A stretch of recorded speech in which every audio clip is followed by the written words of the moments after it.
الحمد لله رب العالمين والعاقبة للمتقين والصلاة والسلام على سيد الأنبياء والمرسلين وعلى آله وأصحابه أجمعين أما بعد فأعوذ بالله من الشيطان الرجيم بسم الله الرحمن الرحيم الرجال قوامون على النساء وقال النبي صلى الله عليه وسلم أيما امرأة ماتت وزوجها عنها راض دخلت الجنة رواه الترمذي أو كما قال عليه الصلاة والسلام۔ معزز حاضرین اور میری اسلامی ماں اور بہنوں، آج مجھے آپ کے سامنے شوہر کے حقوق اور بیوی کے فرائض کے تعلق سے کچھ بات کرنی ہے۔ دعا کیجئے کہ اللہ تعالی ہمیں صحیح کہنے اور ہم سب کو ان کہی جانے والی باتوں پر عمل کی توفیق عطا فرمائے۔ یاد رکھیں کہ ایک پاکیزہ سماج کو، ایک پاکیزہ معاشرہ کو وجود میں لانے کے لیے خاندانی نظام کو زیادہ سے زیادہ مضبوط اور کامیاب بنانا ضروری ہے۔ پھر ظاہر ہے کہ خاندانی نظام اور زندگی کا آغاز شوہر اور بیوی کے مقدس اور پوتر ازدواجی تعلق سے ہوتا ہے، اس لیے پورا خاندانی نظام اسی رشتے سے جڑا ہوتا ہے، اسی مبارک رشتے سے وابستہ ہوتا ہے۔ لہذا اس تعلق کی خوشگواری پر بڑی حد تک خاندانی نظام کی خوشگواری موقوف ہے، جس کے بعد ایک پاکیزہ سماج اور ایک صالح معاشرہ وجود میں آتا ہے۔ میاں بیوی کے ازدواجی تعلق کے سلسلے میں شریعت کا عمومی نقطہ نظر یہ ہے کہ ان کے درمیان مالک و مملوک اور آقا و باندی کی نسبت نہیں، بلکہ وہ ایک معاملہ کے دو فریق ہیں اور زندگی کے دو شریک ہیں۔ البتہ قدرتی اور فطری طور پر ان کے کام کی نوعیت اور صلاحیت ایک دوسرے سے بالکل الگ ہیں، بلکہ بعض صلاحیتیں وہ ہیں جو مردوں میں ہیں وہ عورتوں میں نہیں ہیں، اور بعض صلاحیتیں وہ ہیں جو عورتوں میں ہے وہ مردوں میں نہیں ہے۔ اس اعتبار سے اسلام نے دونوں کے کام کے دائرے کو تقسیم کیا ہے کہ مرد گھر کے باہر کا کام انجام دے، محنت کر کے مزدوری کر کے کما کر کے لائے، بیوی کو کھلائے، بال بچوں کو کھلائے، اور عورت گھر کے اندر کا کام انجام دے، بچوں کی پرورش و پرداخت کرے، شوہر کے سامان کی حفاظت کرے۔ پھر ان کو بخوبی انجام دینے کے لیے ضروری تھا کہ ان میں سے کسی ایک کو سربراہ کا درجہ دیا جائے، کسی ایک کو ذمہ دار کا درجہ دیا جائے۔ تو ظاہر ہے کہ اپنے فطری برتری اور ذمہ داری کے لحاظ سے اس کے لیے شوہر ہی زیادہ مناسب ہو سکتا تھا۔ چنانچہ شریعت محمدی میں اور مذہب اسلام میں اس رشتے کا سربراہ مرد اور شوہر کو قرار دیا گیا۔ اللہ تبارک و تعالیٰ کا ارشاد ہے الرجال قوامون علی النساء، ازدواجی زندگی کے سفر میں مرد عورتوں کے سربراہ اور ذمہ دار ہیں، کیونکہ وہ شرعاً عورت کے مہر کے علاوہ زندگی کی تمام ضروریات کے ذمہ دار ہوتا ہے۔ اس ذمہ داری کو رضا الہی کے لیے نبھانے والے شوہر کا مقام بہت بڑا ہے۔ اس ذمہ داری کو رضا الہی کے لیے ادا کرنے والے شوہر کا مقام شریعت کے اندر بہت اونچا اور بہت بڑا مقام ہے۔ اسی کے تعلق سے ضروری باتیں میں آپ تک پہنچا رہا ہوں۔ ایک موقع پر اللہ کے نبی صلی اللہ علیہ وسلم نے فرمایا، ترمذی شریف کی حدیث ہے، لو كنت آمر احدا ان يسجد لاحد لامرت المرأة ان تسجد لزوجها، اگر میں کسی کو کسی مخلوق کے لیے سجدہ حکم کرتا تو عورت کو حکم دیتا کہ وہ اپنے شوہر کو سجدہ کرے، یعنی اللہ تعالیٰ کی ذات کے علاوہ کسی کے لیے سجدہ جائز نہیں ہے۔ نہ امتی نبی کو سجدہ کر سکتا ہے، نہ مرید اپنے پیر کو، نہ شاگرد اپنے استاد کو، نہ چھوٹا اپنے بڑے کو سجدہ کر سکتا ہے۔ اللہ کے نبی فرماتے ہیں اگر اس امت میں اس کی گنجائش ہوتی تو میں بیوی کو حکم دیتا کہ وہ اپنے شوہروں کو سجدہ کرے۔ میری ماں اور بہنوں ذرا غور کیجئے گا، کسی پر دوسرے کی اہمیت اور فضیلت واضح کرنے کا اس سے بہتر انداز کیا ہو سکتا ہے جو اللہ کے نبی صلی اللہ علیہ وسلم نے اس حدیث شریف میں شوہر کی فضیلت کو واضح کرنے کے لیے جو انداز اختیار کیا۔ اس کا صاف مطلب یہ ہے ایک عورت پر اللہ جل شانہ کے بعد سب سے بڑا حق اس کے شوہر کا ہے، جیسا کہ ایک حدیث میں اس کی صراحت موجود ہے۔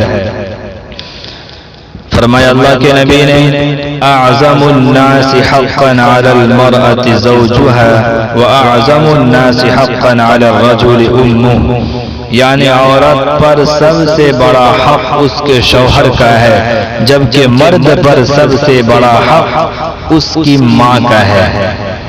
اس حدیث سے آپ شوہر کے مقام و مرتبہ کا اندازہ لگا سکتے ہیں۔ اس کے علاوہ شوہر کی اہمیت کا اندازہ اس حدیث سے بھی لگایا جا سکتا ہے جس میں اللہ کے نبی نے فرمایا ایما امرأة ماتت وزوجها عنها راض دخلت الجنہ، کہ جو عورت اس حالت میں دنیا سے جائے، اس حالت میں اس کی موت آئے کہ اس کی اطاعت و بندگی کی وجہ سے، اس کی خدمت اور حسن سلوک کی وجہ سے اس کا شوہر اس سے راضی رہا، تو عورت مرنے کے بعد سیدھی جنت میں جائے گی۔ اس لیے میں کہنا چاہتا ہوں کہ جب ایک مسلمان بیوی اپنے شوہر کو راضی کر کے جنتی بن سکتی ہے تو ناراض کر کے جہنمی بھی بن سکتی ہے۔ اس لیے شوہر کی رضا اور ناراضگی پر اللہ کی رضا اور ناراضگی موقوف ہے۔ حدیث پاک میں شوہر کو راضی کر کے دنیا سے جانے والی خاتون کو اللہ کے نبی نے جنت کی بشارت سنائی ہے۔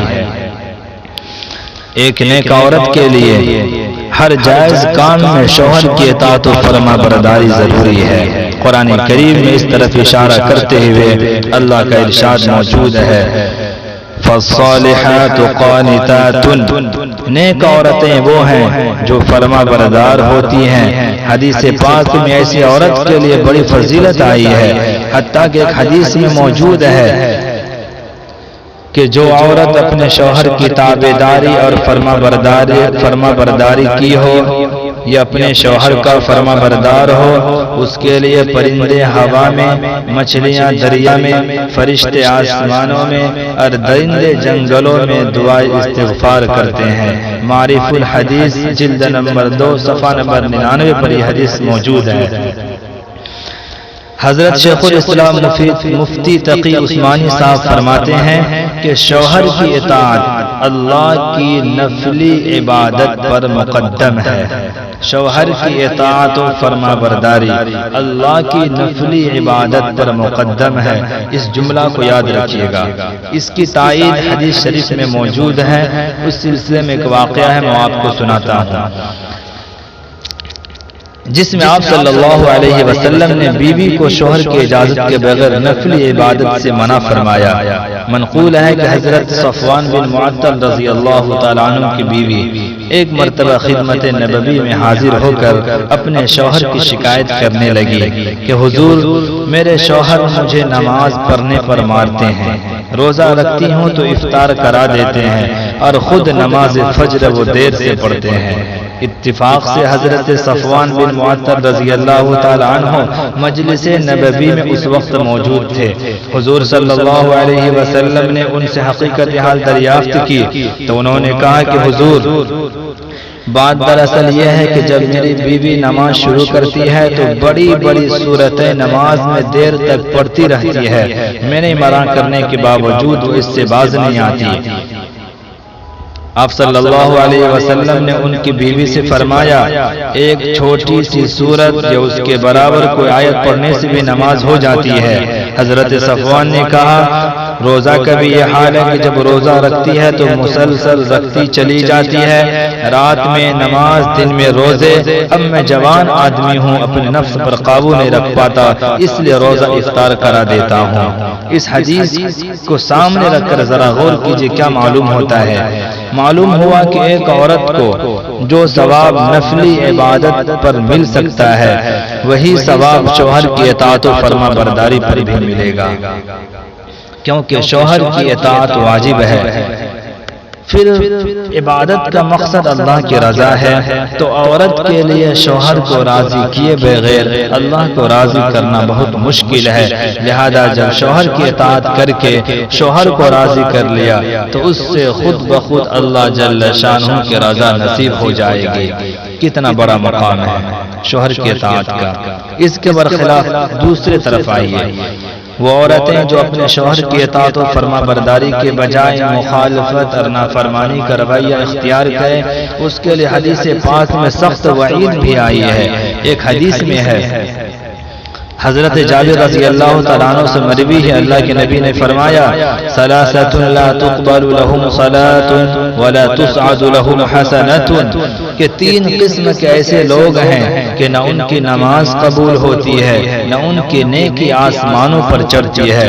ان تین میں سے ایک اللہ کے نبی نے فرمایا المرأۃ الساخط علیہا زوجہا، اس عورت کی نماز جو شوہر کی نافرمانی کر کے اسے ناراض کرے، جب تک فرما برداری کر کے اپنے شوہر کو راضی نہ کر لے، اس کی نماز اور کوئی نیکی اللہ کے یہاں قابل قبول نہیں ہے۔